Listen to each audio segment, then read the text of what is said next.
fantastic great The heat work. Huh? Where did the heat work? Yeah, but it works really, really, really good. Really good.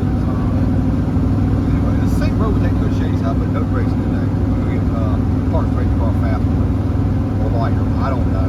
Maybe I'll go slower. Hell, that's always a good option. But anyway, follow along. Here we go on one unreliable one, only two of them. I like that one. Wish I owned it.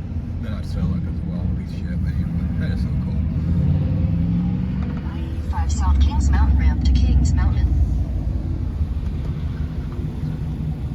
Rod's about to come out of something. What's that motherfucker? Rod's about to come out of him. It sounds good enough, yeah.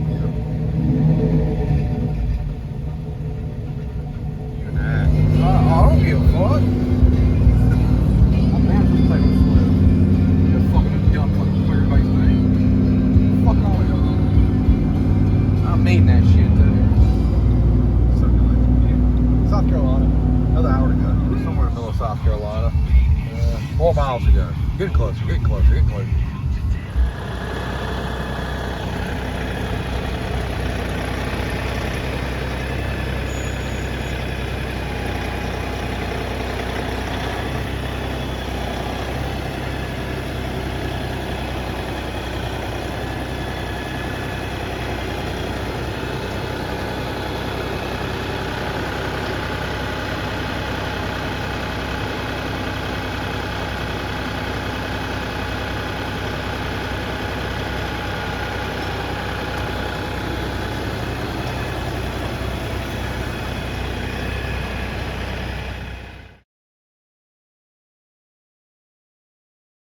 We scooped up that L33 there. We'll get it home, get on stand, let you take a closer look at it. And obviously we're going to take it completely apart. It's not going to run the way it is. So, heck yeah, we'll show you what's up when we get there. Maybe more road stuff when we come. Right onto State Highway 118. 2 hours and 2 minutes. Take the next right onto State Highway 118. Stopped here, got some 85. Let's get back to the house. Okay, I'll check the clockwise right. Hey, this is John Ass. So, getting closer. I don't care if we get copyright straight. They can throw me off YouTube now forever. I really don't care anymore. There we go. Closer, closer, closer. I take the valve covers off real quick and look inside. Like I said, I'm not going to use these heads. If I do anything with these heads, I'm going to send them out and have them boarded. And obviously, all the stuff done to them. Valves, whole 9 yards. But anyway, if you ever wanted to know how to know if you walk into a Gen 3 engine, well, this is a Gen 3 because cam sensor's there and not in front.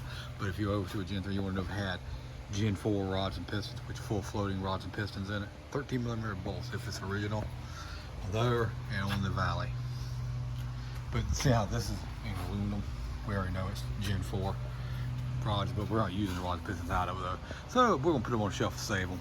But anywho, let's get this water pump off, get these manifolds off. We'll try to lighten this thing up so we can get it up on the hoist and picked up and put on a stand today. Then I've got to take it all apart, get it all cleaned up, and see what all it needs, and go from there so I can start putting it together before long. Unfortunately means this one here is when you take it completely apart. This is my Gen 3 block that has rods and pistons in it. It has a crank in it, obviously it has head studs, so all this stuff is going to go over to that motor there. And all the stuff that's inside this motor is going to come out. Focus phone, what the hell? So that's what we're going to do, but all the stuff that's in here is going to come out, go in the shelf, and get put up for something later. And the forged rods and pistons, I have, I don't remember what brand rod, we got forged rods in it. It's got Summit LS Pro pistons in it. And it's got a United camshaft in it. That's all going to go in that motor there. We'll get these heads cleaned up and everything. At the very least, if I don't have them ported, I will get them, I can get a valve job done to them, make sure they're sealing properly, make sure they're surfaced, and get all that done. And then that will go there and take place of this Gen 4 iron block. And other than that, there'll be no difference between that and that. Is the motor theoretically make no horsepower difference. Forged rods and pistons make 0 horsepower difference. They just widen the tuning window and the threshold of amount of pressure it can take. So that'll go in there.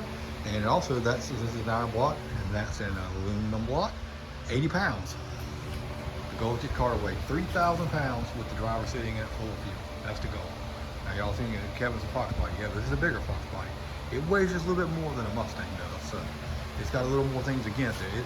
At one time it had weighed 3460 with Chase sitting in full of fuel, driver seat, helmet, and everything. And now it's down a lot, but we've taken a lot of stuff out of it. You know, I've gutted the front bumper on it. It's got a K member in it now where it didn't have it before. It had stock control arms on it. It's got tubular control arms on it now, and a lot of other things have been done to it. And obviously we're going to do a few more things with it. So a few things have added weight, a few things taken away from weight. But right now we estimate it's around 3150-ish if the scales that I used didn't lie to me, with the Chase sitting in it full of fuel. Obviously I weigh 80 pounds less than Chase, so you can figure that out. That'd be 3150 minus that, 5100 minus the 30 would be 30,070. So when I put that block in there with me in it, the car would be sub 3,000, which would be great. And then, like I said, I'm gonna do a few things lighten up a little more, but I still want to keep the street carness of it, but I will do a few more things. But for now, let's see if we can get this stuff off so we can get a look inside. That's the most important thing. We need to see what them bores look like. Them bores are important. Good. Can't see that yet. Can't rotate it. Good. Good. Good. And you obviously want to see wear and stuff, but good. Good. Too high, so we can't rotate it yet. We can get it up, get it in the air. We're gonna take this back cover off first. We put it in the air so it's out of our way. And we'll get it up. We'll get the mounts off of it, get the AC mount off of it. And then once we get on the stand, we'll go ahead and pull that off, take the front cover off of it, get the cam out, flip it, and start gutting it. But, what I will tell you to do is take these. This is what you do when you get a used lifter tray. I'll do a lot of things. I learned one thing a long time ago. That's where the used lifter trays go. Do not reuse them things. If they're in the motor and you don't touch the lifter, that's fine. But you take them bad boys, and you just go ahead and just take these over here and save yourself the aggravation. Ask me how I know. I lost the cam because of one of them one time. It let go, lifter spun, took the cam with it. Alrighty, we have it broke down. I didn't record it. There's nothing there. This thing is Gucci as hell. We'll go ahead and pull this off and check everything here. Obviously, we're going to take it all the way apart because we got to go get cam bearings in it. We're going to hone it all out, get it ready to go. But this pig is Gucci. There is nothing anywhere I need to be concerned about. That can be all cleaned up really quick like. And that right there, that crank is actually in good shape. We're probably not going to use this crank, but this crank is savable. It didn't damage it. All the bearings come out good. You said, well, Kevin, it's locked up. Yeah, it was. So why? We'll play a game. One of these is not like the other. There you go. Wait for it.